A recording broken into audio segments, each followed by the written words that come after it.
All right, this is Jack Donovan, and you're listening to PH2T3R, Pater, the Journal of Solar Culture. And I'm joined today by Bronson Lee Norton. He's one of the members of the Order of Fire, one of the OG members of the Order of Fire. And we wanted to talk about travel and his experiences in India, because he left Canada over a year ago, I think now, and has been traveling all over India and Thailand and Sri Lanka. And I just wanted to talk to him a little bit about his experience, his different experiences and what he's learned.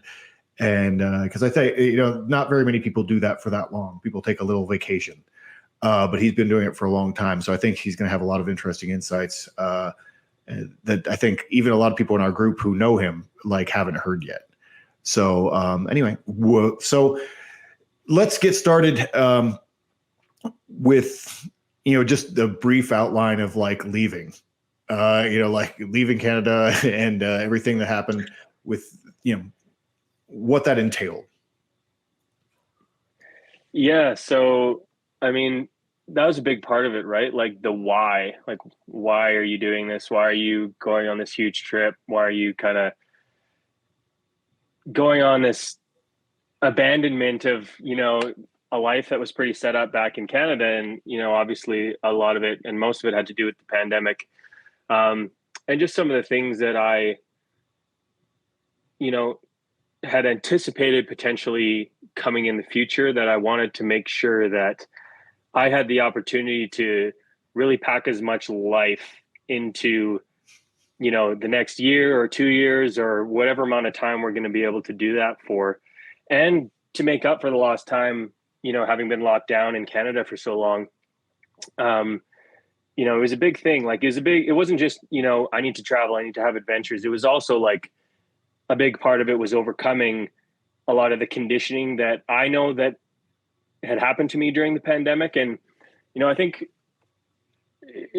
you can be wise to all of those things, but it doesn't mean that you're not affected by isolation. You're not affected by, limited opportunities or being ousted by society or becoming a second class citizen by not being vaccinated, those kinds of things.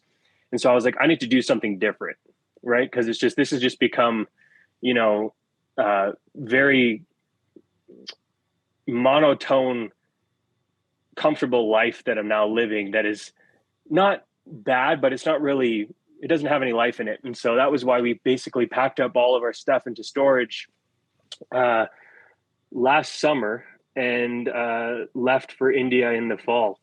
And so basically we bought a one-way ticket. We didn't really have any huge plans. There's a few places we thought we might want to go.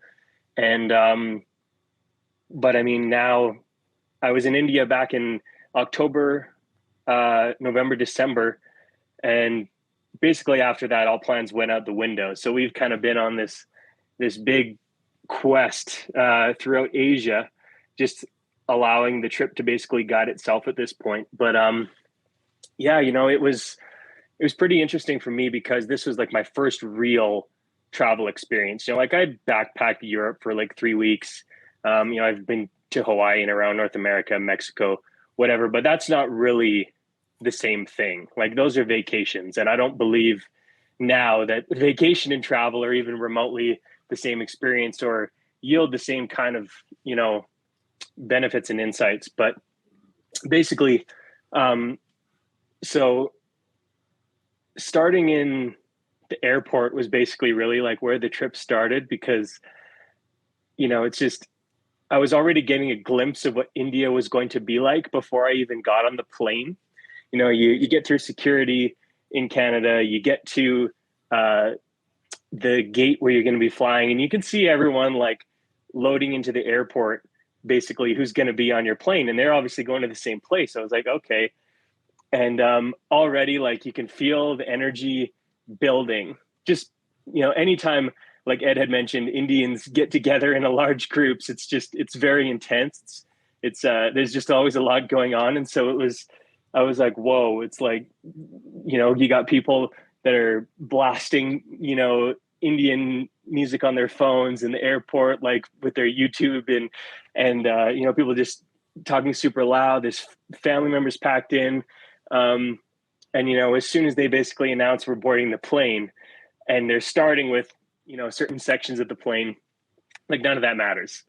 It was like, bum rush basically to the gate. And I'm like, holy shit, here we go. Like, this is the adventure that we planned to embark on. And here we're doing it. And so that was just kind of like a funny little memory of mine. Cause it was like, it was like a shift in frequency, and it's nothing's going to be the same after we get on this plane and we arrive in India. So, but yeah, so basically, most of the time, like if people are traveling to India, they're going to fly into Delhi. And so we kind of got into Delhi in the middle of the night. And the first place that we were staying is kind of like this little backpackers neighborhood called Paharganj. And, or so I guess it used to be, like kind of like a chill kind of hippie backpacker place. But it was just another level of intensity that I can't even describe to you. So when we basically arrived, we're weaving through traffic, we're going through, just the polluted cities. It's nighttime, it's bustling, there's rickshaws, snaking in and out of each other. It's like you think you're going to be in a near miss accident every single time a car passes you. And we end up in this neighborhood, and basically my first experience is just getting basically kicked out of our taxi into the middle of like, Blade Runner world. It was crazy. It was just, our taxi driver, we have all these bags, and he's basically like talking to my wife, like, get out, ma'am, just shoving us into the street in the middle of the night.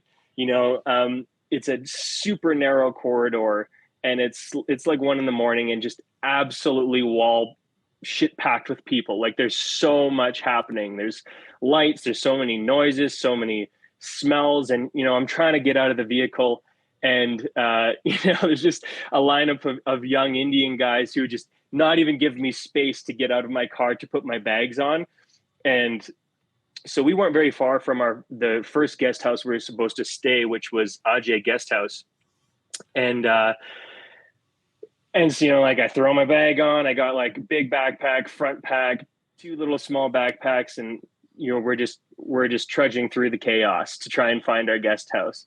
You're tripping over people, you're tripping over, cow shit, dog shit, monkey shit, human shit. You're trying to find this little guest house that we're supposed to stay at. And we get there after like, I don't know what it was. I think it was over 24 hours of travel. And so you just want to fucking put your bags down, lay your head down, and get some rest. And so we get to this kind of dank little place that, when my wife was here last, said used to be kind of like a decent place to stay, but I guess the pandemic just destroyed all these businesses, so they haven't been running at all. And so we kind of get up to a room, and it's just filthy, absolute dump. Like filthy bed sheets. There's no toilet seat. Like, we don't have any of the comforts of home. And I just had this moment where, like, I put my bags down, and I was just like, I just had this almost like a moment of panic where I was like, I had been so underexposed to, just so many people, so much culture, just such intensity after being locked down for so long. And I had this moment where I was just like, you can't turn back now. Like, you are literally on the other side of the world. All of your comforts have been stripped from you, obviously by choice. And it's like, okay, here we fucking go. It's like time to nut up and embrace this experience, because this is kind of what you asked for. And so basically, like, our night was just kind of getting started. Like, we're like, okay, well, we can't sleep here. This is just too disgusting. So we get on a bicycle rickshaw, and we're kind of riding through this kind of crazy neighborhood.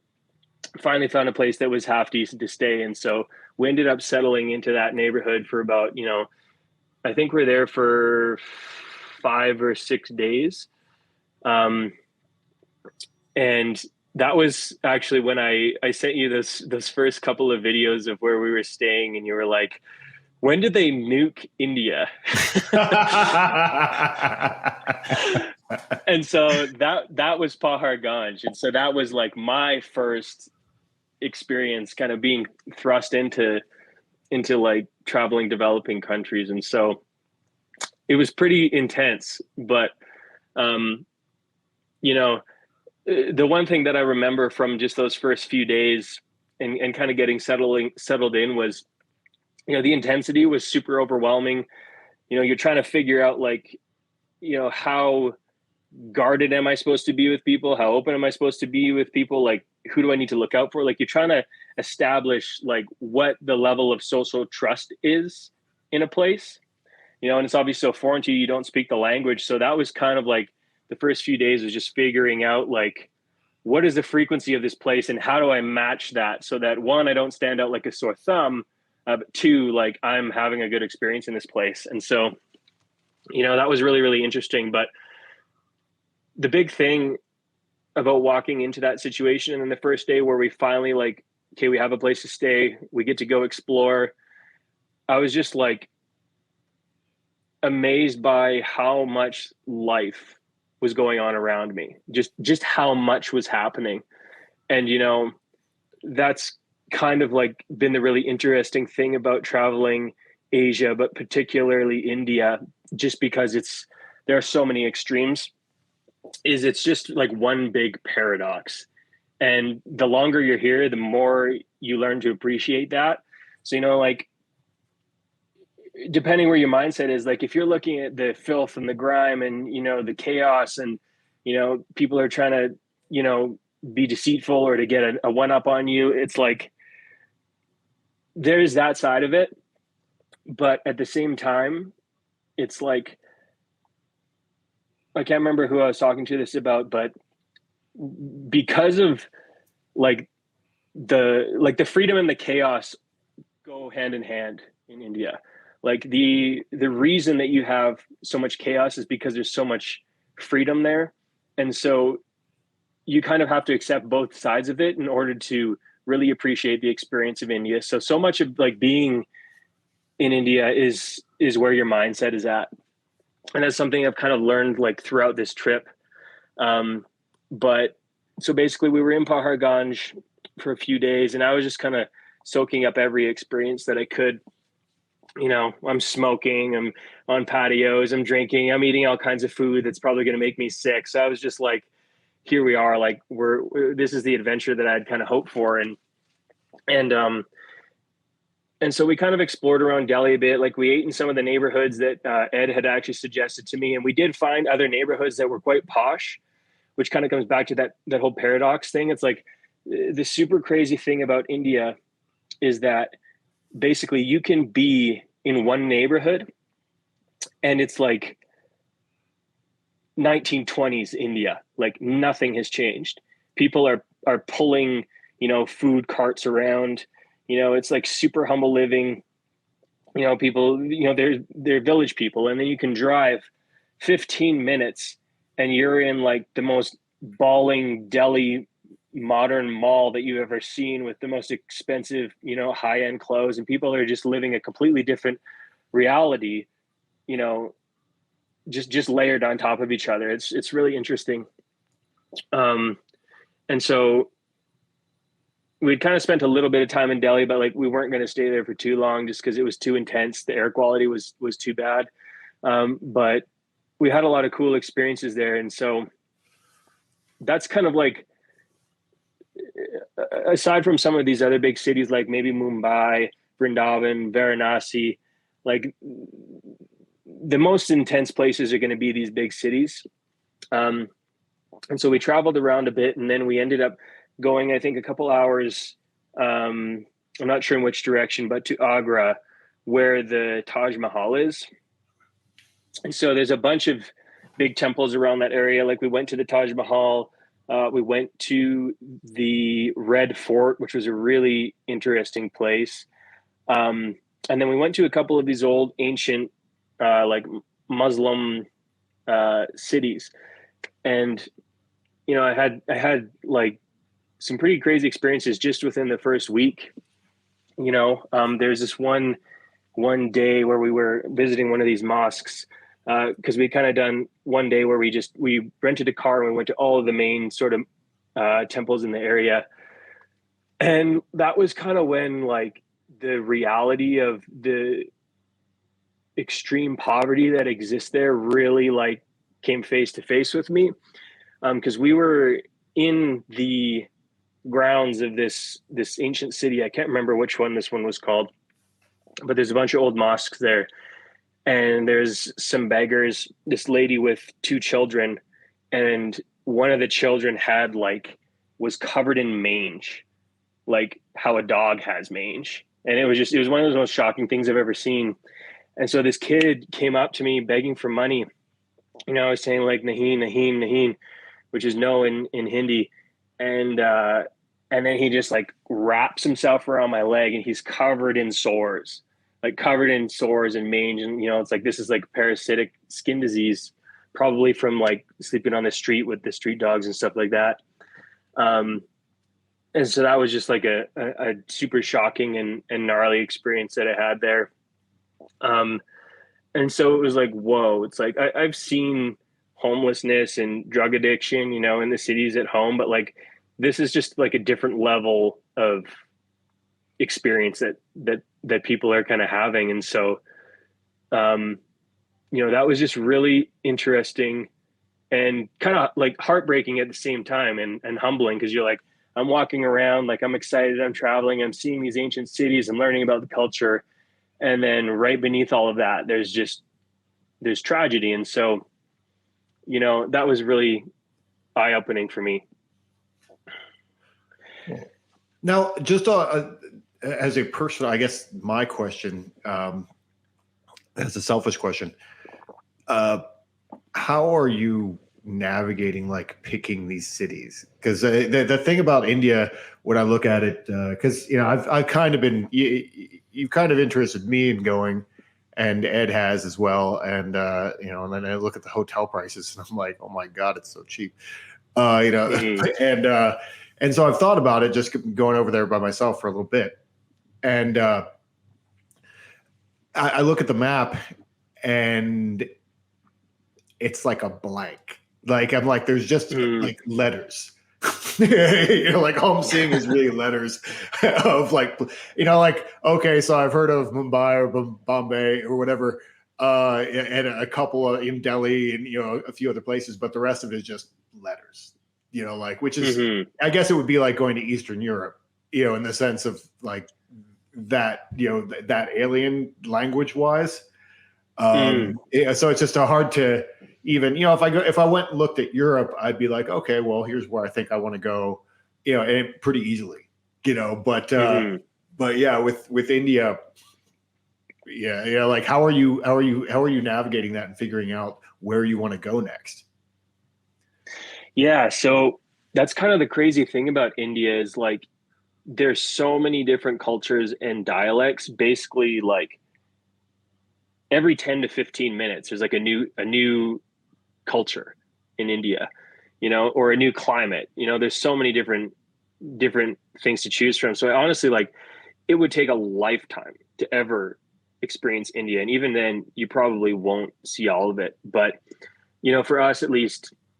I was kind of lucky because my wife had traveled India a few times before. So we had a few ideas of where to go because one of her friends that she grew up with, who is a Canadian guy, was raised in Vrindavan in India.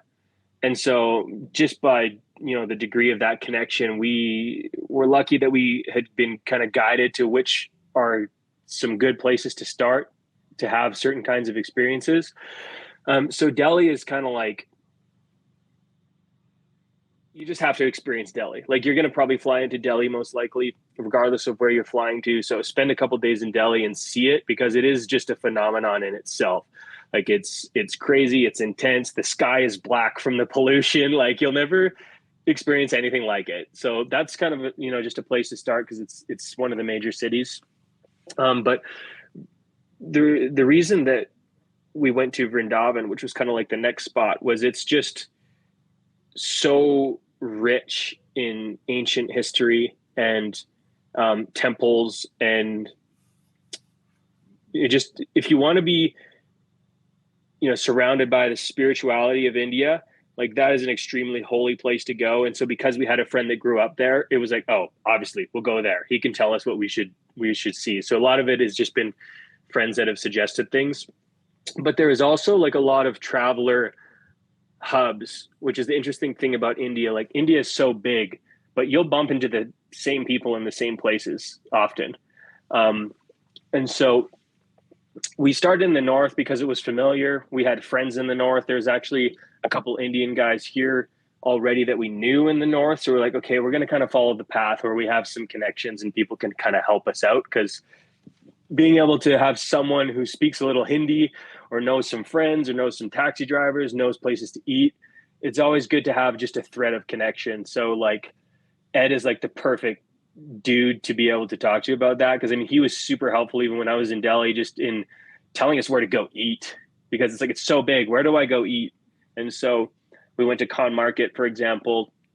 A lot of it is just like word of mouth, but there is, as you kind of dig into it deeper, there is kind of like this backpacker's path, that are kind of like essential places to visit in India, and then everything else, you find yourself on these side quests where you just find these hidden gems, which is really the interesting part about, the adventure of India.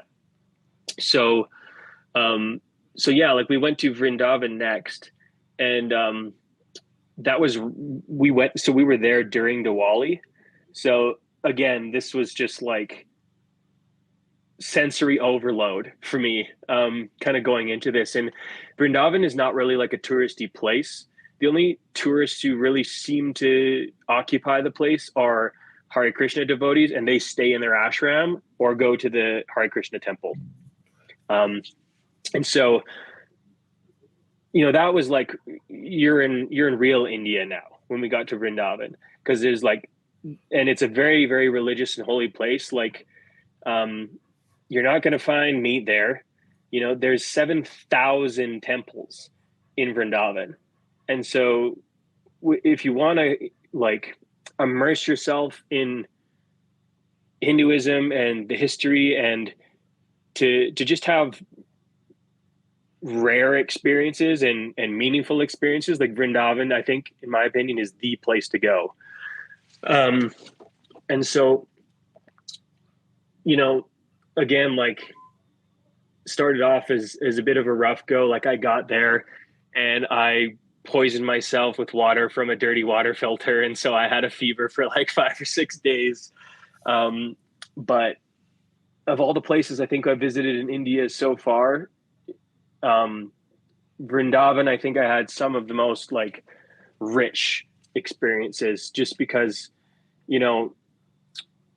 it's one of those places where, like, for example, we took a rickshaw into old Vrindavan one night, and we were hitting all of the we had a friend that took us, luckily, and we kind of hit a bunch of places. And like, there was this one temple that we walked up to where they're doing fire puja at night. It's a very small temple. But like kind of cruising through these corridors, and everything is kind of lit by firelight, and it's dusty and everything's glowing. There's all these smells. There's no other Westerners in sight. And you're just like, whoa, I can imagine what India would have been like, 100 years ago, or even 500 years ago. And, but we get to this little temple, which was a special place that our friend wanted to take us. And one of the reasons he wanted to take us was there's this little lady there who is kind of like a saint. And we didn't know that he was taking us to see her, but we're kind of walking up this path, and there was like a ball in the ground, a blanket. It's dark. And I was kind of freaked out because it started moving. But it was actually this tiny, tiny little, skinny little lady with a shaved head. And she was 90 years old and had literally not left those steps of that temple since she was 8. So her parents left her there, and she stayed there since she was 8. So she's basically like a renunciate, completely devoted to her spirituality, and stayed at the temple and had basically survived through charity. And she stayed inside this tiny little one-room home.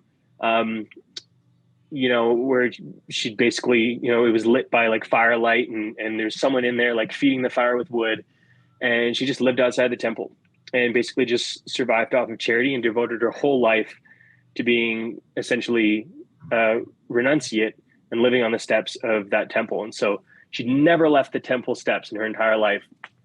And but she just had this like really special aura about her. So like we gave her a little money, and then she put her hands like on my wife's forehead and then blessed her, and was just like, very lovingly like touched her, and was super, expressing gratitude and stuff for us helping her or whatever. And it's just like, it's one of those experiences that you'll find yourself in this situation. You're like, there's no other place in the world where I could experience this. And you just stumble upon these kinds of special moments all of the time.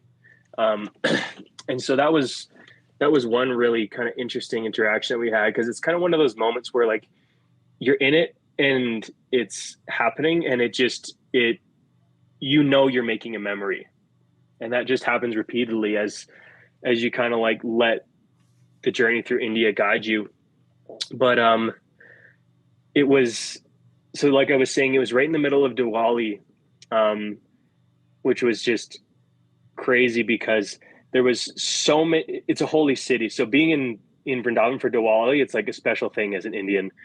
And there was so many people in the city that they had to bring in the military to block all entries of the city and not allow any more people in because of the density of people in there. So it was like, it was crazy. And so on the night of Diwali, we're sitting on the roof of the ashram that we were staying in, which cost like, I don't know, 700 rupees a night. It was like an $8, $7 a night place that we were staying in.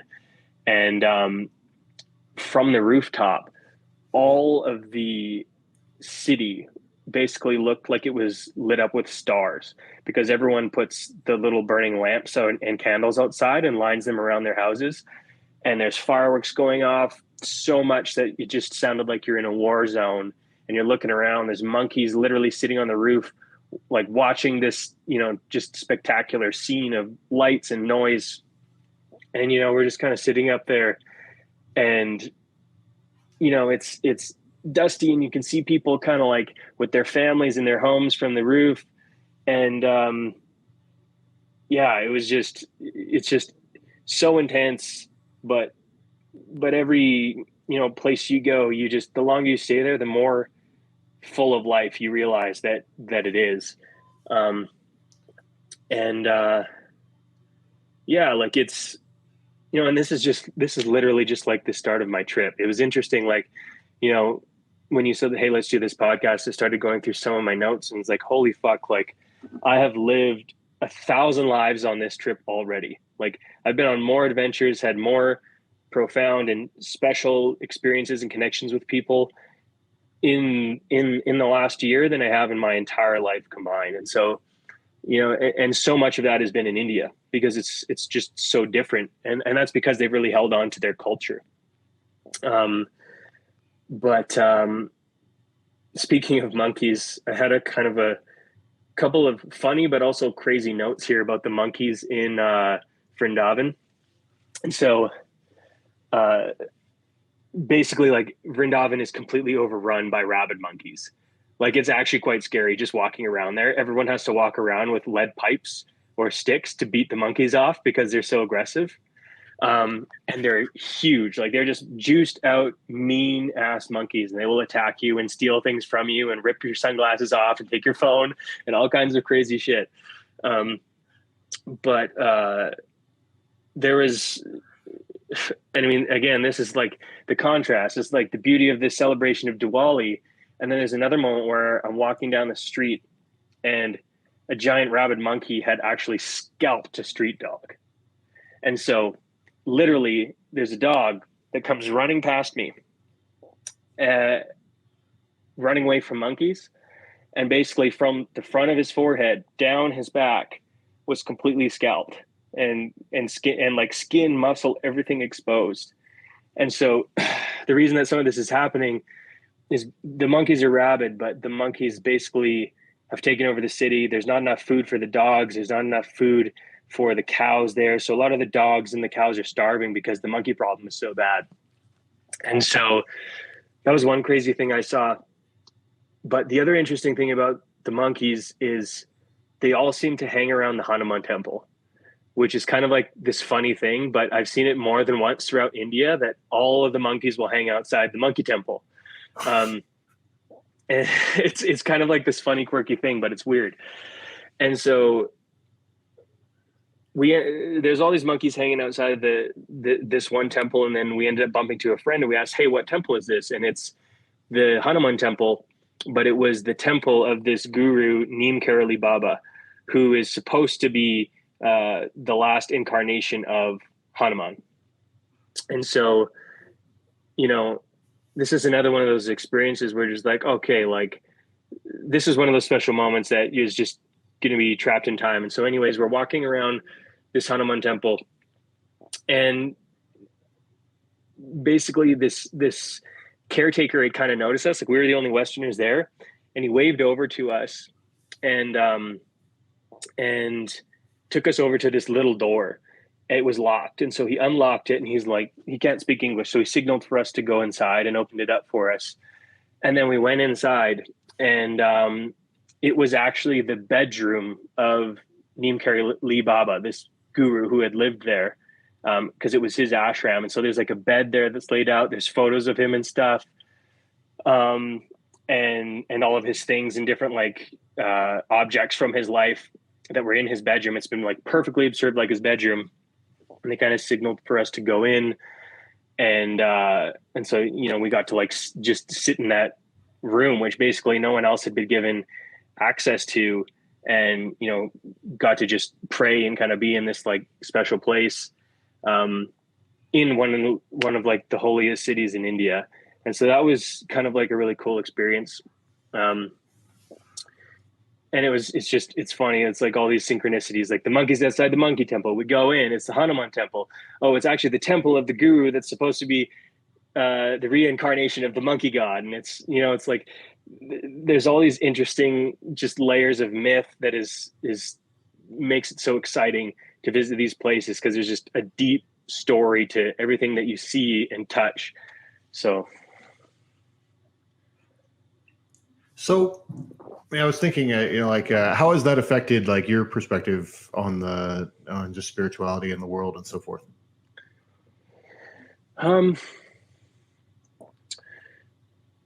It's interesting. It's like, because you're surrounded by so much spirituality, so much ritual, so many deities, sacred objects, just sacred places with old history. As far as like my spirituality goes, I couldn't really like say this exists or that doesn't exist, but there is a resonance to certain places that are far more potent than others. And I think it's because of a lot of the things that are performed there. Like, I think there's something to, going to a place where for thousands of years, people have been performing rituals and praying and providing offerings and just being in a state of devotion, that you feel something in those places. Like, you feel something different in those places that you don't feel in places where that doesn't exist. Mm-hmm. And it exists more here than anywhere that I've been. And a part of it, I think, is too, like, it's your headspace going into it. Like, when you come to India, you're humbled, like, big time. And the other interesting side of India is that it really is a place that instigates a lot of self-reflection. And so you become very present in all of the experiences that you have here. And, whether you're reflecting on where you are or the history of where you are, or even just, what's inside of you that's being brought out by all of these, different experiences, I feel like, if you want to call it spirituality, that's a very spiritual experience. If there is a human spirit, it'll be amplified in India through doing all of these these things, performing these rituals, praying to these deities, or, just trying to understand why they're here, or why people are doing these different things. But, one experience that I had, and I won't say the name because I don't want people to go there. I'll tell you if you ever go there. But we ended up in this one place in Vrindavan, which was like walking into ancient India, like the Vedic period of India. It was fascinating. There was no other temple that I've ever been in like it. So you walk in, it's very traditional. Like there's no technology. It's the floor of it is all sand, like soft sand that's been groomed. And inside there's like, I don't know what the name of the ceremony was called, but unlike other places where people kind of come in, they can be loud, they can take pictures, they can do all this. It was like a ritual that was done every night.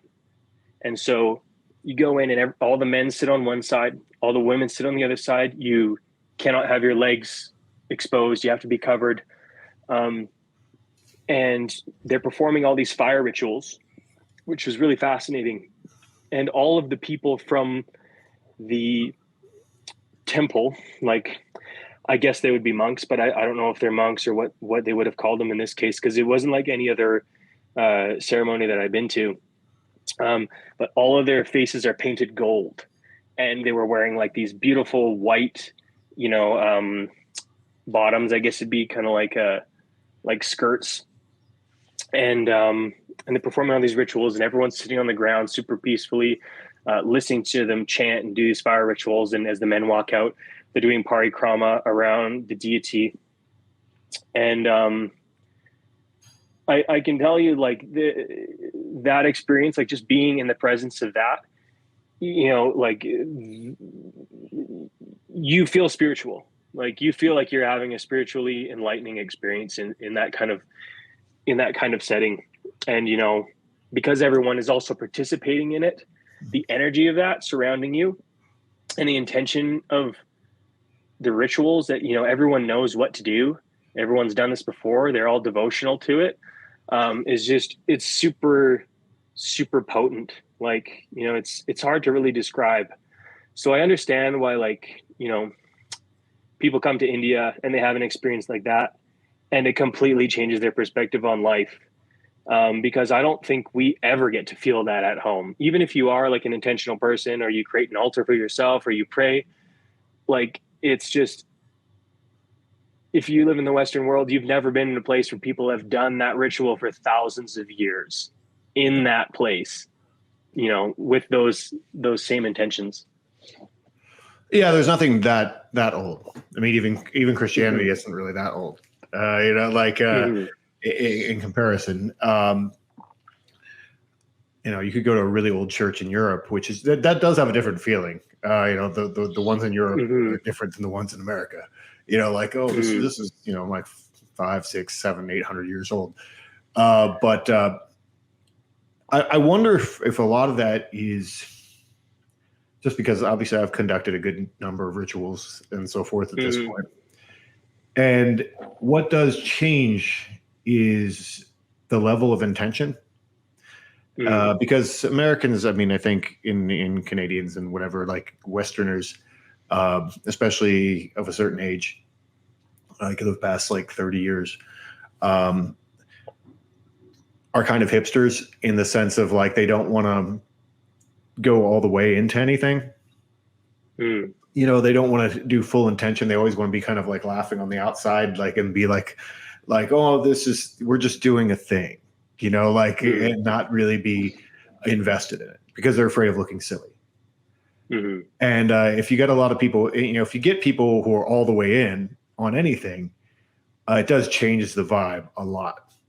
Like, because there's an uncertainty, in the difference between like conducting a ritual with like someone who's never done it before. There's an uncertainty, like, am I doing it right? There's a confusion level there. But if you get people who've been doing the same thing for, like a year, there's a different level of like, they've let that go and they're just doing the thing. and there's, so there's more intention. And I feel like you can feel intention in a lot of these kind of things. So, like if someone's really serious about something, like it adds weight to it. And, if they take it seriously, then you take it seriously, in the same way. And that sounds like, obviously you're in a place where people are taking it seriously. And okay, it's serious now. That's the vibe I think that creates, whether whether that's supernatural or whatever, but this intention, and that if we're okay, we're going to take this seriously. And even other kinds of rituals that aren't like spiritual, like like Chris and I have been talking a lot about magic and sorcery, and what that is. And I would imagine when people are getting made into Marines, let's say, and that's a big ceremonial thing. And I've actually heard some things from people who've gone through parts of the military or whatever, that there's like secret bonfires and like all kinds of things where it's like, it's really about people who are really invested in what they're doing. That's a different thing, like than us kind of being a la carte about everything, so I don't know. I think it's interesting to think of. And then, kind of my next question that follows, which is kind of an open question and maybe not even a question, but like, how do we create that? Like, how do you create? Because obviously you can't, boom, thousands of years, you can't create that. But how do you bring that back or create something new like that? Because someone at the beginning of that said, hey, I have an idea. Like when they started doing it, because that's how everything works. Someone said, hey, I have an idea, and they start doing a thing. Like, how do you create that? Oh. So it's very much like you said. I think the intention and sincerity. Sorry, can you hear me? Yes. So I think to what you're saying, like it's about the sincerity of what you're doing, because people can feel sincerity and people can also feel insecurity.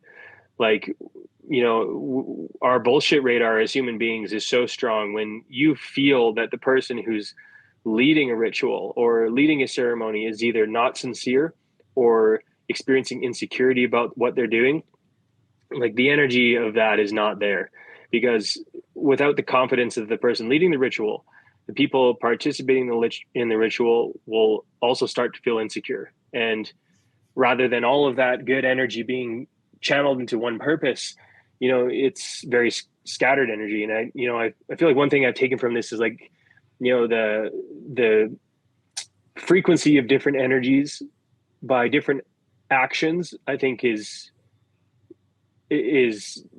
real, or at least that's like the spiritual take that I've gotten from it by going to these places, because you can really feel that. Like, there's one other temple in Vrindavan, and I had sent some pictures of it, but there was this crazy like fire puja that they were doing. They were parading people around on like a throne over guys' shoulders, and they had brought everyone out into the courtyard, and the fire's burning, and there was probably like 500 people there, all chanting the same Vedic chant in a courtyard with, obviously sacred herbs being burned and offerings being done and people singing. And, like there's passion, but there's sincerity behind it. Like they believe in it. And I think that's like what creates that is the collective sincerity of the whole group and the belief in that clear purpose, I think, is how you can create that. And it's just getting everyone on that page,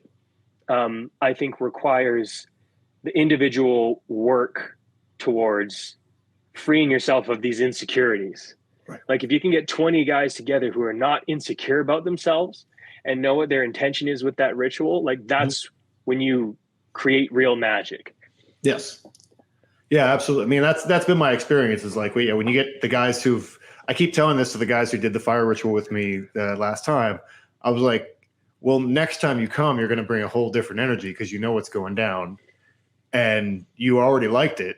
You're not having like you're already into it the first time. So, you get people that worry, like, am I allowed to make noise? And I always get that I always used to get that question at rituals, like, am I allowed to shout? You know, you know, certain things like that.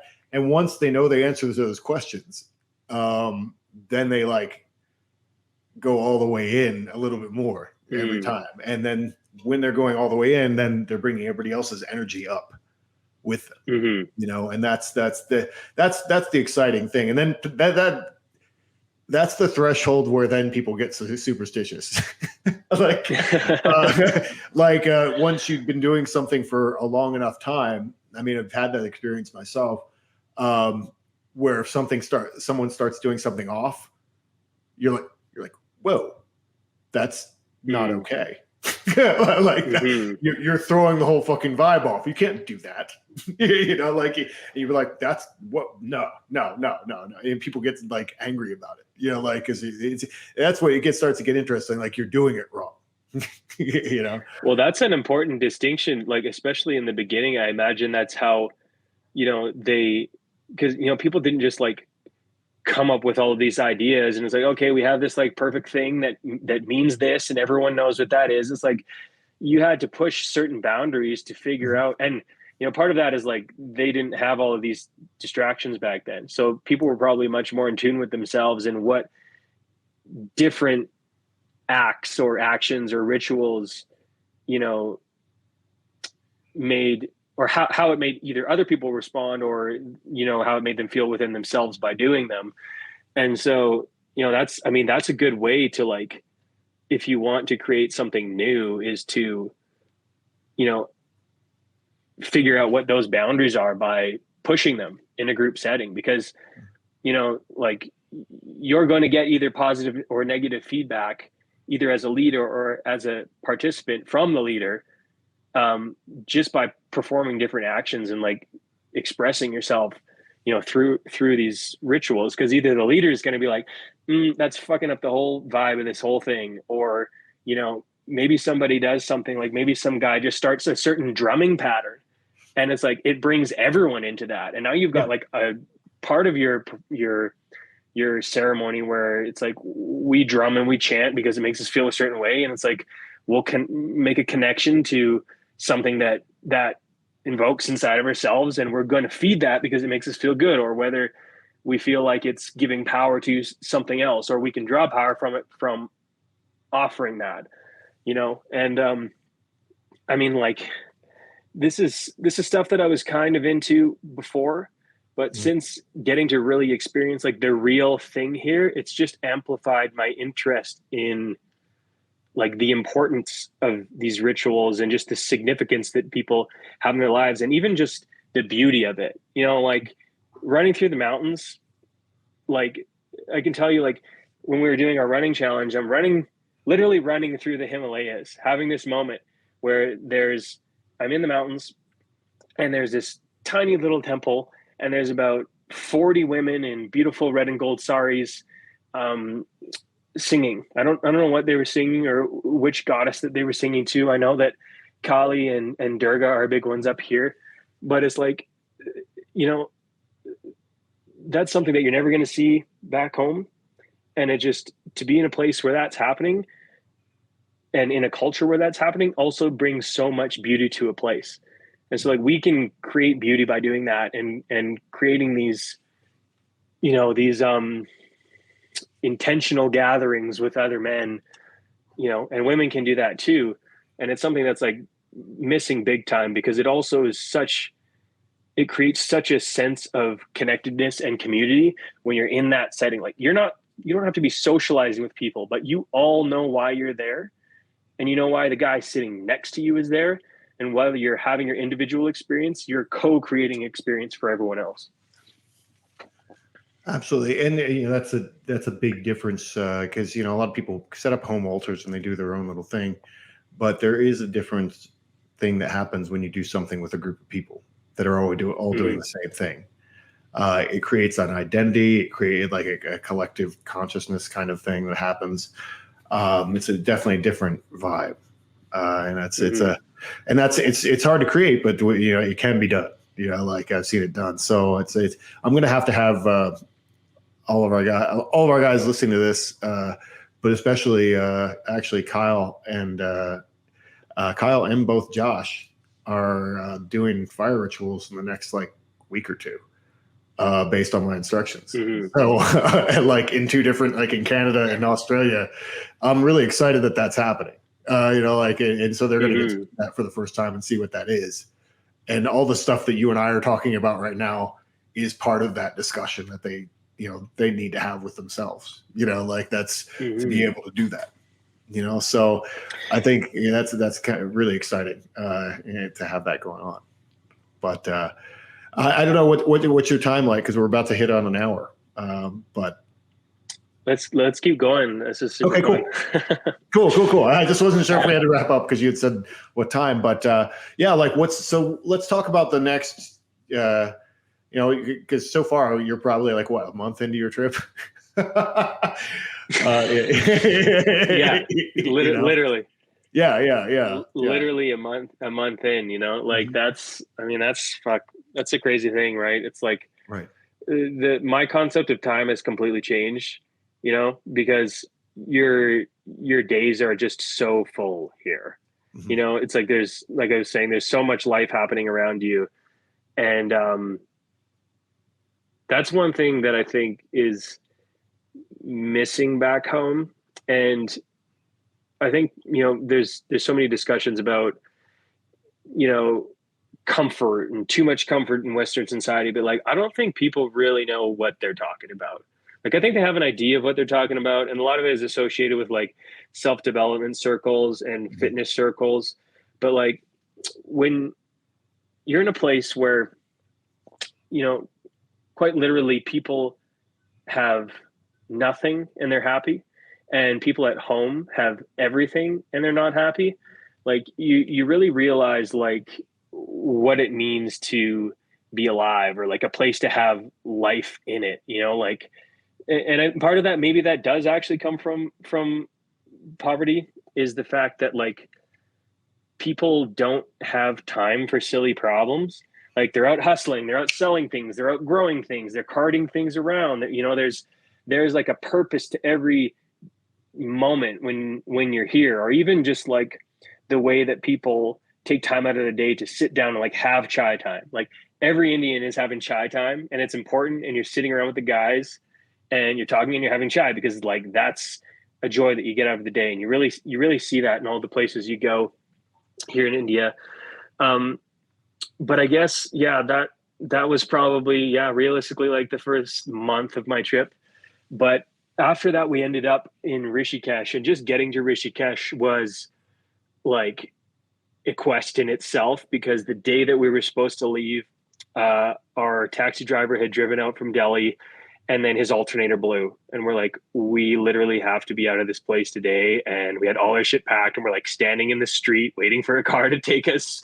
Like, it's supposed to be like a 5-hour drive. So we waited 2 hours. We had another car pick us up, and it took us 10 hours to get to Rishikesh. And basically and this is like 38, 39 degrees. And in order for the car to not overheat and shut off, the air conditioning had to be turned off. And so for the first like 2 hours, we were stopping probably every 3 kilometers for him to go outside, adjust something, come back in. And then eventually we were like, just turn the fucking air conditioning off. And so we basically sat in no AC car in almost 40 degrees Celsius for 10 hours driving through India in this busted up taxi, just to get to Rishikesh. So that was quite the trip to get there. But Rishikesh was like a really, really special place. It's kind of different in that obviously the deities that they worship there are different. So the culture there is different. Most people who've seen pictures of India have seen a picture of Rishikesh and the Ganges basically cutting through this valley that's lined with, kind of colorful buildings. And Rishikesh is like the land of Shiva. It's in the mountains. And, there really is like a special energy there. Just being in those mountains, like I think mountains in particular just have that. I mean, I feel that in the Himalayas. It's got a different vibe up here, but it just feels special. Um, but this, this one experience that I had in Rishikesh, like, again, is another one of those moments where you're like, it's happening, and you're like, when this is over, I'll be sad that it's over, because this will be one of the most like powerful experiences of my life, and I only get to do it once. But we ended up getting a tip from our guest house owner, because we were kind of tired of being around all the Indian tourists. It was really a lot of drinking and smoking and stuff. But we ended up on our 5-year anniversary going to this place called Vashishta Cave, or Vashishta Guha. And so basically this place is right on, we had to drive a scooter about 45 minutes up the mountain, out of the city. And it's in this little village, and it's right on the bank of the Ganges. And this part of the Ganges was just pristine. Like, there's no trash. It's just perfect. Like, it's how you would imagine India would have been, like, in ancient times. Just completely untouched part of the riverbank. And so there's this cave temple there. And basically, so this cave is supposed to be where this sadhu, who they say is one of the, I believe it's the last, I might be wrong, but I believe it's the last incarnation of one of the 7 immortal sages. And so basically, he basically went to this cave and lived there for many years. And then I think in 1961, when he was 82, they say that he reached samadhi and died in that cave. And so long that I haven't butchered that story, but I'm pretty sure I'm right. And basically, so we went to this place. It's right on the edge of this little village. There's nobody there. We went at like 4 or 5 in the morning, so it's pitch black. And we go inside. We make a little offering to the deity before we go in, and we kind of walk through this little cavern. And inside is just a picture of Vashishta. And then there's a small little Shiva shrine lit by oil lamps. So the whole cave is lit by oil lamps. And you kind of go in and you can pour water over the Shiva shrine, which has flowers and stuff. And then there was just a couple little mats on this stone floor inside this pitch black cave. And it's just glowing. And there's a picture of this guru or sadhu. And we like sat and had our 5-year anniversary, started off meditating at 5 in the morning by ourselves in a cave in India with this incredible story and history behind it. And some people say when they meditate, they'll kind of get into a state of relaxation where they start to see colors, or, have different kind of like physical, experiences and stuff. And I just felt this like burning buzz in there in the middle of my forehead. Like, it felt like this little ball in the middle of my forehead was just electrified. And, we're sitting in there, and I just kind of had this sense of like peace and warmth that kind of washed over me sitting in there. And just the richness of this experience was so incredible. It's hard to describe. And, part of that is the story, but again, part of that is like, how many years did this guy live there in just on the pristine Ganges by himself, just praying basically in this cave. Whatever might resonate in there, you feel it. And then after that, we basically came out just as the sun was rising on some rocks, and I went into the Ganges River and blessed myself in the holy river. And it's like you can't have that experience anywhere else in the world. That's why India is so special. It's like if you're looking at like the ugly parts of it, or the grime, or, the fact that maybe they don't have proper like waste disposal, I really feel what I've learned traveling India is India will show you whatever is inside of you as a person. And there's no other place like that, where you come here and like, if you're a negative person, or you're a closed-minded person, or a judgmental person, or an angry person, or a fearful person, or an anxious person, like that just turns it up to 11. But if you're open and have grace and look for the good in things and the positive in things, you'll just repeatedly be presented with these opportunities to experience so much beauty. And it's littered everywhere. But it's like, because I know so many people, and even myself at the beginning of my trip, coming out of COVID with, just all kinds of fucking problems, with my mental health coming out of that. And the beginning of the trip was like a real grind, like a real challenge. And then it just started to transform as I kind of matched the, the pace of India and got into the flow, and started to be open and looking for these things. And, just, that's just one of like so many memories that I'll have, where you're just like, that was like you were saying, like the lightning in the bottle, like that's something I had that I get to cherish, and it'll never be like that in the same way, in the same place ever again.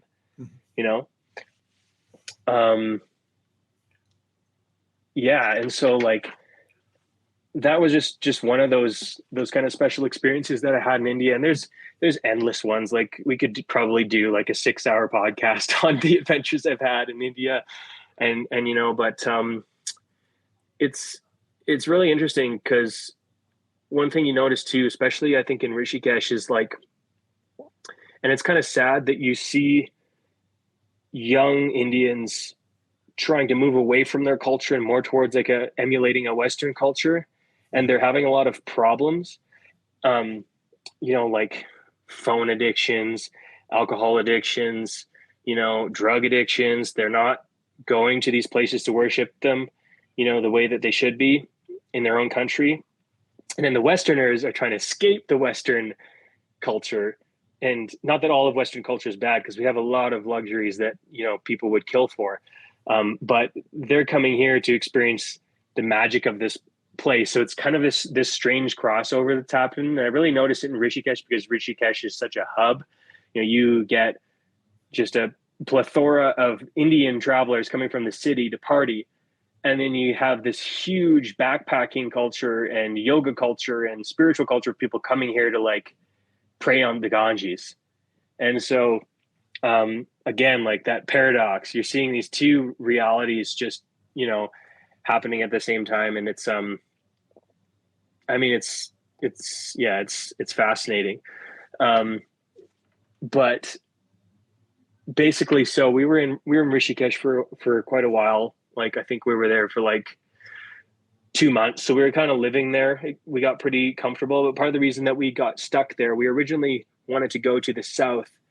And I wanted to see like Kerala, Goa. We wanted to see some of like the places that had a bit of like a colonial history, more jungly, more beachy. Like there's, Rajasthan is another place that we really wanted to visit on that first part of the trip. Because it's just so rich in like creators and like art and jewelry and tapestries, and it's just a really cool place. Music, like up here in Himachal, people come up from Rajasthan to perform music as like street performers, and they just have these beautiful outfits and they play beautiful music and they all sing. And so that was another place we really wanted to visit. But again, like pandemic stuff started getting in the way. So I guess Canada had pissed off India with their immigration stuff during COVID with India. And so basically we got to Rishikesh and we couldn't use our bank cards. We couldn't take cash out. We couldn't buy flights from Indian Airlines. We couldn't get on most buses. So we had to take private taxis everywhere. And it was just getting really hard to get where we wanted to go. And so we were like, fuck it, we're going to take this shitty 40-hour train ride to the south so we can be in the south for the season, because you have to move for the seasons because the seasons are so extreme with the weather. And so we were going to go south and we just kept hitting roadblocks. So eventually we're like, okay, we're going to try and do this panchakarma thing. But it was almost winter at that point. So we ended up driving 10 hours in a taxi to Dharamshala, only to discover that basically the entire city was shut down. So it was like pouring rain, snowing. None of the businesses were open. There was nowhere you could even get food. And so we did finally find a guest house, stayed one night there. And then my wife got super sick with bronchitis. So we're back in our taxi the next morning to drive 10 hours back to Rishikesh because we had nowhere to go basically at that point. And so that was kind of like the final straw. We were like, okay, something is steering us away at this time. You know, Kerala was flooding. So even the places we wanted to see, there was catastrophic flooding happening in the south. And that's when basically we ended up in Thailand. So we were in Thailand for like 75 days. Honestly, like Thailand would be a whole episode, but I have nothing but good things to say about Thailand. Then we ended up in Sri Lanka for a month. And basically for the last, I think, just over 3 months, we're back in northern India. And so one of the main purposes for coming up to this part of India was to do the panchakarma that we planned to do. And we finally had an opportunity because our doctor had just opened up an Ayurvedic hospital. So we actually had a place to stay, even though it was kind of pre-season. And so we are now in Dharamkot, in Himachal Pradesh, which is essentially the foothills of the Himalayas. So there's kind of like some green hills, and then right behind it, you can see basically where the Himalayan peaks start. So it's this beautiful place in the Kangra Valley. And essentially we stayed at the Ayurvedic hospital for 42 days in a hospital setting. And so that was pretty intense. Ayurveda is like an ancient Indian medicine from originating in the Vedic period. I think it's about between 5,000 and 3,000 years old. Obviously, we've had discussion about this before, but that's when the literary history starts. People that are from here believe that there was an ancient oral tradition that was obviously passed down from different deities and things like that, which is recorded in the Vedas. And so we went through basically this intensive detox and retox for 42 days. And, that was, again, just like an adventure in itself.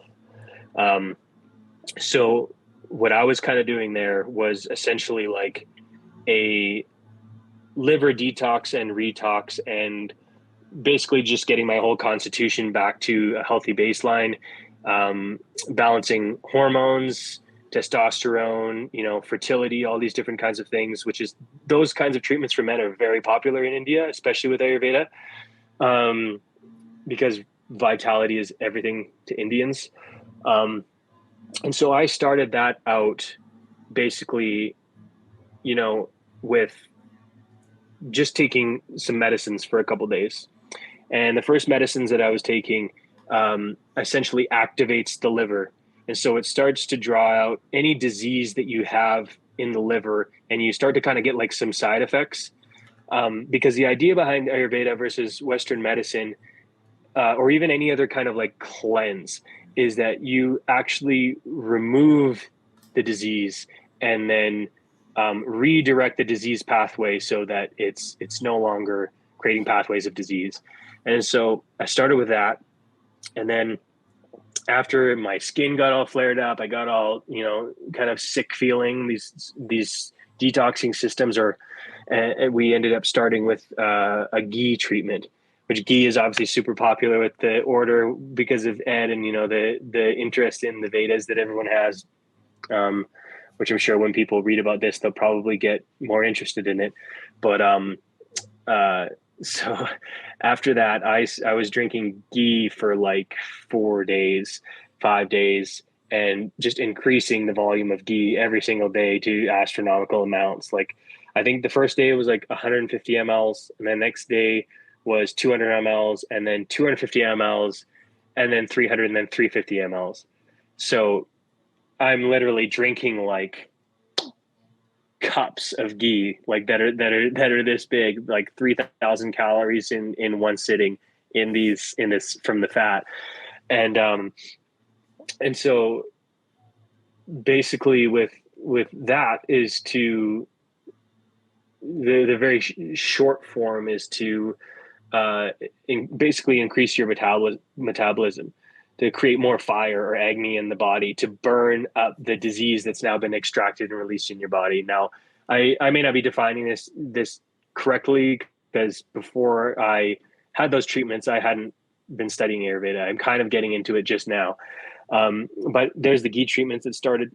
And then basically after that, I had a huge, like, 72-hour detox where basically they started giving me medicines that just flushes everything out of your system. You can't eat anything. It's just water for the first, I think, 48 hours. And then on the third day, all you can drink is rice water, which is literally just the pasty white water like that's been cooked off of rice. And then the next day, all you can have is rice water with a little bit of rice in it. And then I think on the last day, I was finally able to have rice. And then they gradually started to introduce like other lighter foods, like basic dal. And then you can have dal and rice. And then you can, gradually get your system back to digesting proper food. So that was like a huge mental challenge for me, that's what I kind of treated it as. It was pretty difficult, but because you're basically starving for like 4 days.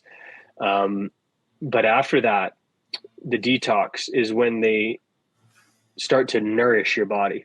At least in my case, every case is different based on what your issues are. But for me, the whole process is they detox the body first, and then they nourish it and build you back up. So you're basically depleted to nothing. I lost like 15 or 20 pounds at that point, halfway through. And then they start to give you oil massages and oil enemas. And so the oils are like medicated oils with different herbs. Like one of the oils that I was getting was supposedly like the cream of the crop Ayurvedic oil, which was only ever intended for kings in the Vedic period. So that was really interesting. And that was like a vitality mixture for like testosterone and strength and fertility and all this kind of things. And so as the weeks went on, it's like a very subtle and gradual, process. But by the time that I finished that process, it's like night and day. Like I all of my inflammation was gone. All of my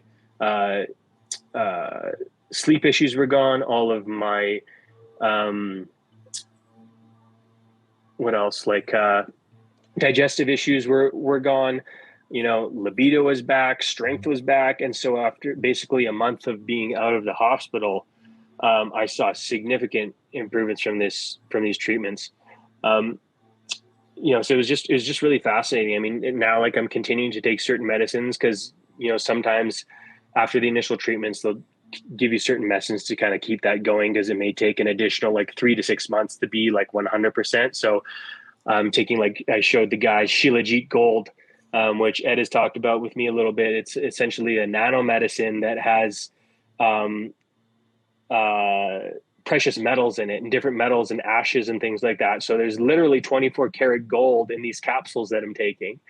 So not only is it good for you, but like I can tell you there's something really, mythical and interesting about literally ingesting gold for your health as a medicine. So it's, we got to start that in the order. That's something we need. Yeah. We all need to be eating gold. Not just gold monster, but like gold. Oh yeah. Like that's how you build solar culture, is you literally ingest 24 karat gold. Maybe I should like that. That should be my Twitter thing. Like I should be like, everybody has to have their health weird thing on Twitter. Yeah. Start like you aren't even healthy unless you're eating gold. Yeah. Exactly. Yeah. Like this is crazy. It's like, and the most fascinating thing about it is like, where did this knowledge come from? Like, my doctor actually had a funny anecdote today, because we were talking about nanomedicine in my Ayurvedic course that I'm taking under him right now that just started. But so, Ayurveda wasn't always like a lucrative medicine. If you were doing Ayurveda, it's because you really just cared, wanted to help people, and you also cared about your lineage, because the lineage is necessary. Like, it takes like 20 years to become a real, Ayurvedic doctor who knows what he's doing. But when he was a boy, his grandfather, who was his mentor, literally melted down his grandmother's gold jewelry to make medicine in the village. So, because they were living in like dirt floor, like brick village. And so, yeah, it's just like interesting things like that. It's fascinating. And I mean, we haven't gotten into the medicine in the course. I've only been in 3 days, but like they've gone over a lot of the different philosophies and where they started, and it's shaping up to be like super, super fascinating, like above almost any other medicine that, like ancient traditional medicine. There's so much history to it. They sample from so many different philosophies. It's so old. And, there appears to be, like, in its own way, a real science about it, which I'm just kind of starting to learn. But yeah, it's fascinating. So that's the other thing too about India, not just with things like medicine, but when you travel here, there is an endless amount of things that you can learn affordably that you can't at home. Like, you have access to so much skill and like craftsmanship. Like, there's gurus here for anything. Like, I'm getting some silver jewelry made right now, but for like 400 rupees a lesson, for like 4-hour lessons, I can go and learn silversmithing, which is something I've always wanted to do. But it's like $500 or something for a 2-day weekend course from someone with virtually like no background at some jewelry school in Vancouver.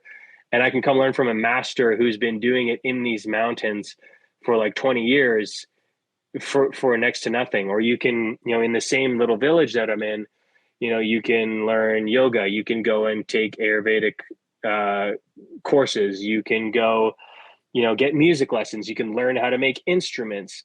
You can get singing lessons. You can get cooking lessons. It's just, there's India has so many masters, within the country, that you can come here and, I mean, that's like, Ed is such a perfect case for that. It's like, he came to India. He's like a freaking guru in the Vedas. He's a chef, of all worldly cuisines. And, I didn't even know this until recently, but he was singing raga like professionally for like 15 years or something like that. Yeah. And, like, so much of that is available to you here. So it's just amazing, to be able to come here and it's accessible. It's like, I was like, well, can you, apply for this course and we'll see if we have spots for you. It's like, you just fucking show up and you pay on any day you want, and someone's always available to you. And yeah, it's just really easy. It's really easy to learn a lot of different really interesting things here and have different experiences like that for very cheap, which most people wouldn't have the opportunity to do back home. Like, that's one of the reasons I've been out here so long is, I'm living like a king up here, living it up. Obviously I don't have the comforts of home, but like the trade-off is the payoff is disproportionately in my favor, from dealing with some of the things that like people would just never go without. Like, I've been hand washing my laundry for, over 9 months. I don't even think about that anymore, but that's like these small little, I guess, things that are lacking here. The trade-off is just, endless freedom, endless opportunity, endless, there's just so much meaning, in everything that you get to do here. So, in particular in Dharamshala, it's a really special place up here. Like, I've been in a couple other mountain towns, and there's something about this valley that is really special in the people also. Like, it's, again, like any other place you go, it's a completely different culture. It's kind of like a very relaxed mountain culture. All of the people here are very friendly. I've never met so many friends as I have here. Where it's like, you stay a month here in Dharmkot, Bagsu, McLeodganj, like you build a community in a couple of weeks. And like, where at home do you just walk around and every 2 minutes someone knows your name and comes to talk to you and comes to see how your day is going or tell you about something or have a conversation or sit down and just share. um, and you can just show up to things and things are happening. Like someone will put on an event and people actually come. You'll hear music from half a kilometer away and people just start walking towards the music and they show up there, and then you're having a dance or a party or some kind of thing going on. So it's amazing in that way. And like I said, I'm close to McLeod Ganj, so being in these mountains is also interesting because there's a huge Tibetan Buddhist culture here. This is the home of the Dalai Lama, and basically where like the majority of the Tibetan refugees are here. Um, Sorry, I think I cut out there for a sec.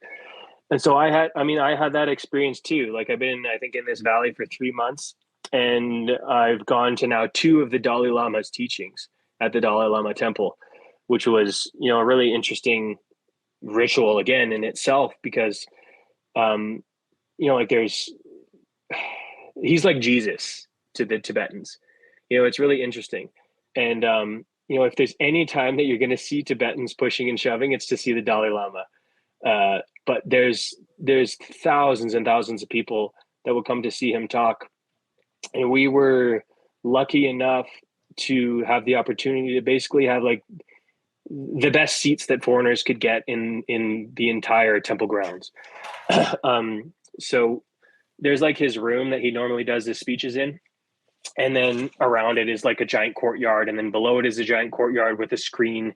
And I noticed that there was like a bunch of cameras there from the media, and people that translate his talks and record his talks. And there's a small space basically right in front of the cameras that no one was sitting in. And I asked one of the monks, like, are we allowed to sit here? Because the whole place was packed. We were going to have to go downstairs and basically watch from the TV. And they're like, oh yeah, you can sit here, just sit down. And so we're essentially his room, monks are only allowed to sit in, and all the windows and doors are open. And then the public crowd starts, and we got to sit right there and be in the room basically for the teachings. And so that was really interesting, because they fed like 10,000 people or something like that, somewhere between 5 and 10,000 people. They come around with some kind of Tibetan bread and butter tea, which is like yak milk with salt. It's kind of like a salty drink. And he comes in around, goes up to his chair at the front, and then like eats with the people. Like I don't know too much about Tibetan Buddhism or their history, but like that was another thing that I just took from it, which was really profound, was just this idea of like breaking bread with each other, with strangers, and with like a figure. It was just kind of like a powerful experience where you're seeing the Dalai Lama there dipping bread into his milk tea, and everyone around is eating together, before the ceremony starts and the teachings start. And so, that was a cool opportunity to have, because this is literally the only place in the world where you're going to be able to do that. And he's in his 80s now or something. So, that's the other thing, like, just seizing these opportunities. And I encourage anyone, like, if you have time and money, or at least the ability to, leave your possessions at home, or create some kind of situation where this is possible to do this kind of thing. It's just, you'll live so much life in such a short amount of time. Like, it'll blow your mind.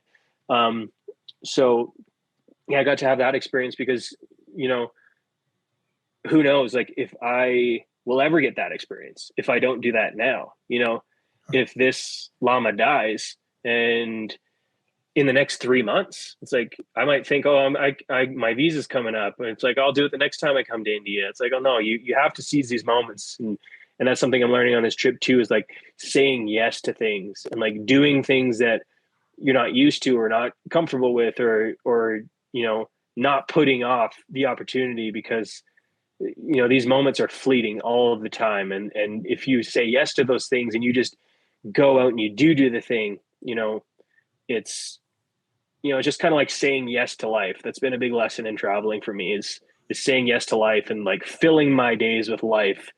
And that's something I think I learned from Indians, because like Indians fill their day with life. Like from morning to night, like they are fucking doing something. And whether it's a simple task or going to temple or hiking the Himalayas, it's like they're always doing something. There's always something happening. Even if they're just standing on the side of the road, you know, they're talking, they're socializing, like they're engaging with their people and their culture and their land and their, you know, their cities and whatever. So yeah, I mean, it's just that's been a big one for me. Is just soaking all this up, and it becomes so addicting because people back home don't realize how empty their days are.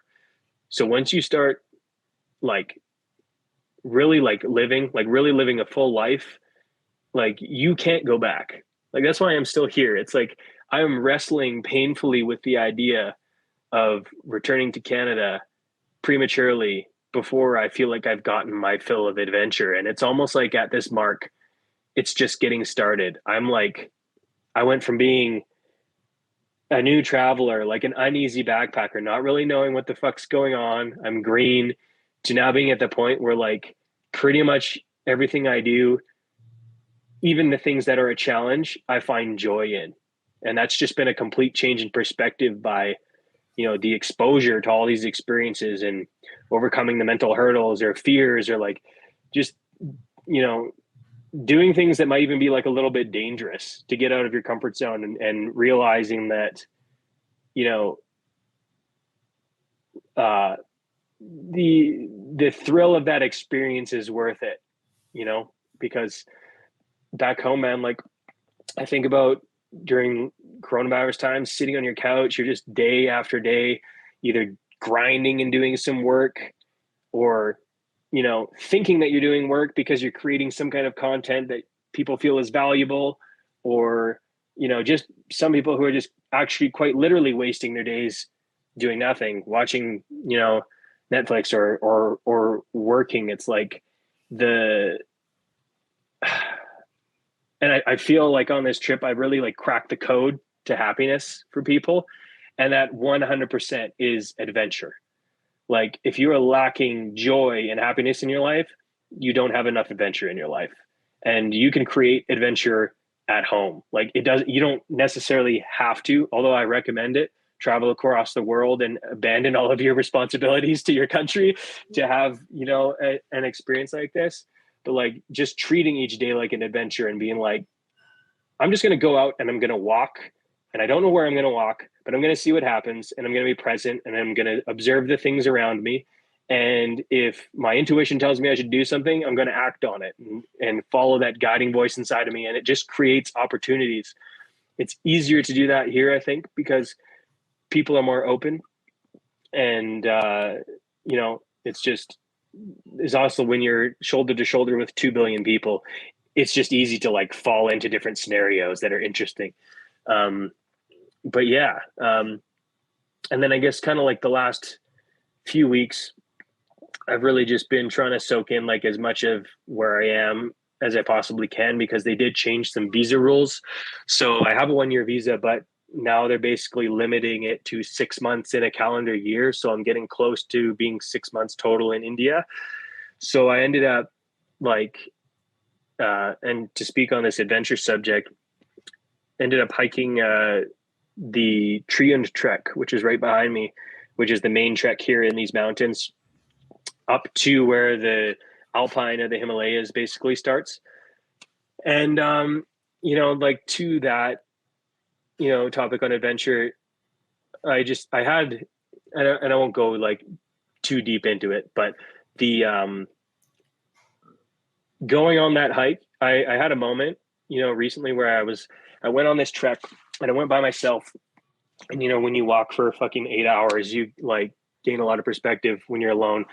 And I had this moment where I realized like I'm fucking trekking the Himalayas right now. Like 5 years ago, I would have never imagined that this would be my life right now, that to be having this experience. And I had this moment where, you know, people always talk about, you know, you should have gratitude for things, you know, look for things to be grateful for. But like for me, like a true adventure like this, the and it's hard to describe unless you felt it, but that feeling of gratitude will envelop you without you even having to try. Like when you're in that moment and you're having that adventure and you are really like engaging with life in a meaningful way like that, you won't have to look for things to look grateful for. It'll just rush over you. And that's the feeling that you get from adventure that I think that I'll probably keep chasing for the rest of my life after this trip. Because once you feel that once, like, you know it, like, like you end up in some place like Sri Lanka and hand line fishing with the locals, and we're catching fucking sharks and there's alligators in the water, and you're just like, it's nighttime. You're like, this is a fucking moment. And like, you want to hold on to that moment, but like what allows you to is the gratitude that comes automatically through having such a rich experience. And I think those are just powerful moments that you get from doing this kind of stuff. And yeah, it's been a ride, and I feel like I have a lot more. But it's also been a huge source of creativity for me also. Like, I'm very clear, or getting very clear at least, on what my goals are. And my goals are changing. Like, my life goals, I think, are changing being out here. But this is the kind of shit that you can write books about. This is the kind of stuff that you can come home after and talk about to people and actually have the experiential knowledge to be able to share authentically and sincerely with people that can actually change people's lives. And it's been something I've been thinking about a lot, is like, I like to, post the odd snappy tweet about life coaches and, influencers and this kind of shit, because some of it pisses me off. And I think the reason that I notice it more, and I've done it myself, I've fallen into it myself, is like, with self-development, like, you can read as many books as you want, you can listen to as many podcasts as you want, and that's all great, and that can give you perspective, and that can give you power and motivation, and you'll probably change your life doing that in a positive way. But like, the real genuine insights and the uniqueness of your experience and your unique knowledge that I believe can actually change the world has to be from like being out in the trenches, like really living it and getting the unique perspective from the unique experience, because you're a different person and you're going to experience something like no other person will. And the insights that you'll get from that will be unique to the world. So what you're saying is you can't just watch YouTube videos and then it'd be be a 23-year-old life coach. No, like, because you can summarize the YouTube videos that you've watched. Yeah, so and I mean, this is just one of like many insights that I've gotten on this trip, just about life, adventure, myself, like clarifying what your intentions are, why you're here, what you want to do, how you want to be in the world, even just, seeing how you interact with even just the people around you. It's like you learn so much about yourself being out here because, you have so much exposure, like I was saying. But one little kind of funny and interesting anecdote that I forgot to say about Dharamshala before we kind of like, we can wrap up at least some of the India podcast was so when we arrived here, it was basically winter still. And so we got to the Ayurvedic hospital and it was just opening. And we actually experienced like a pretty big earthquake when we got here.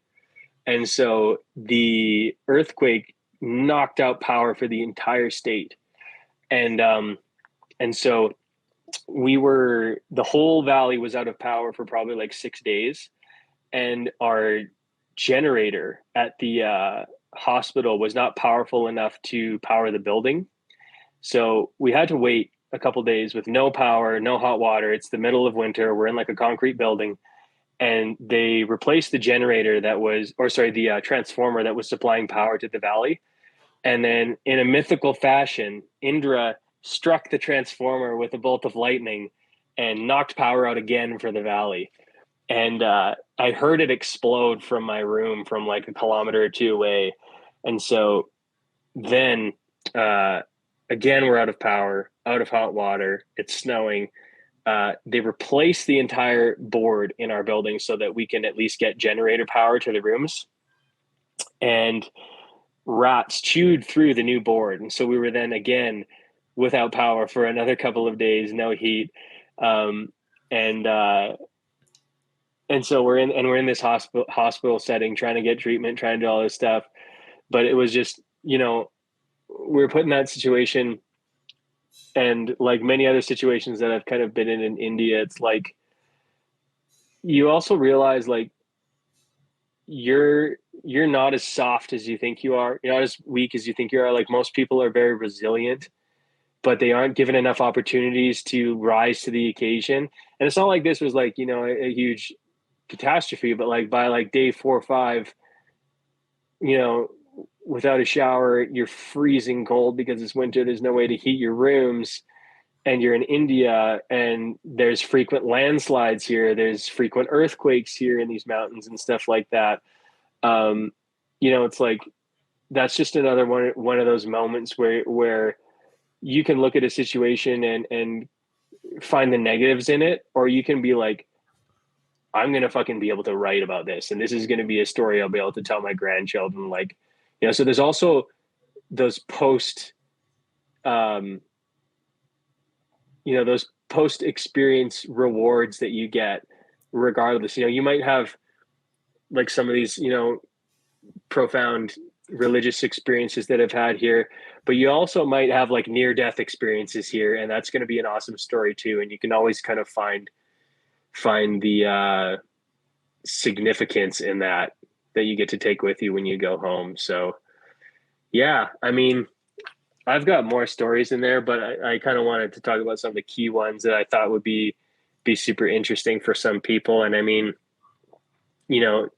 don't be deterred by like the challenges or like maybe some of like the unpleasant experiences that I had. Cause when you're going through it, it's like, you just become like a fucking warrior. It's like crazy shit will happen and you just brush it off or laugh at it, and, that's kind of the fun thing about India is like when you learn to play with India and you think about it that way, that India is just playing with you.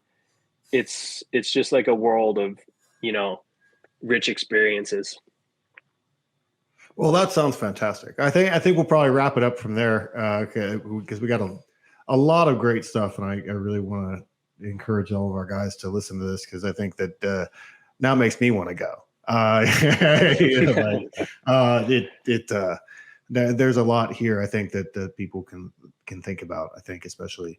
So I want to thank you again for tuning in here and sharing all that with me. And we have other countries to talk about next time. but exactly. It's great to to obviously, one of the coolest things we have about the Order of Fire is that like we have a wealth of really interesting dudes doing really interesting stuff. Like by the way, Ed was a singer in India for like 15 years or whatever. And like you've been over there having all these adventures. And, we got last week I was shooting with, former special forces guy. And, that was just, my Saturday last week and, doing, so we have all these different guys from all these different backgrounds. And I think that's one of our really kind of the strengths of our group is that, there's always someone doing something really, really interesting instead of like a whole bunch of boring people. I can't imagine while you're talking about all this, I think about, we were talking shit about influencers and I just think of some of these guys that are like talking about their Lamborghinis. And I'm like, oh, that is the most boring thing I could possibly imagine to do with that money. Like I'm like, you could, with that much money, like you could probably live in India for like 5 or 6 years. And or buy a house there or like something, or create art, or, like I'm doing this thing right now. Obviously I'm, working someone to create a song and then filming a video and whatever. And it's just a few $1,000s. I can't imagine oh, we made like $120,000. I'm going to buy a fancy car. What? Yeah. You could make art or whatever. So it's great to see, guys out there living life and doing something different. So looking forward to seeing how your adventure progresses. And thanks again. All right, man. Thanks for letting me share my stories, and appreciate it as always. All right. See you later, man. Pater is the cultural arm of the Order of Fire. For more, visit PH2T3R.com.